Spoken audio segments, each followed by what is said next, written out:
Тус удааны хөдөлгөөнөнд жохон байгуулсан гол зорилго бол нам байгуулсан жовгог 3 жилийн ойгөөд холдуулаад юм нэг манай онцгчд түмэн малчин түмнээ дунд намын эчгавягийн санж наман дагяагсан имерхүү нэг голстов би тусгай гэсэн юм аа. Тэгээд манай удааны хөдөлгөөний голст бас үндэстнээ бүлгэмтэл намын гөвөгийг хүртэхгүй гэсэн ийм нэг голст би сонгосон байна.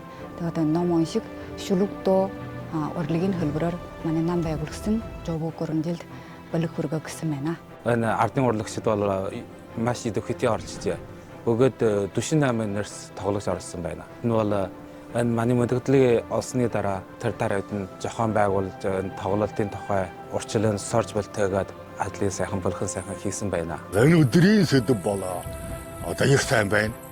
Манай намын дуу бүгд 3 жилийн оё болж байна.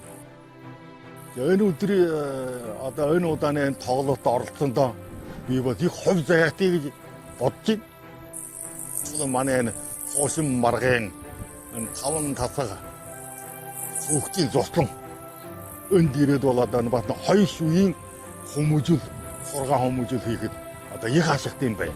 Одоо ийгж бодож байна. Угаасаа ч би бас нэг яхан хэрвээ юм нэг цаг дохиол байдаг хэртэн бол энэ хөөгднүүд аш нартаа энэ холбооны тухайд энэ ардын энэ урлагийн тухайд уламжил сургааж одоо хүмүүжил хийхэд ямар бахтай вэ гэж бодож байна.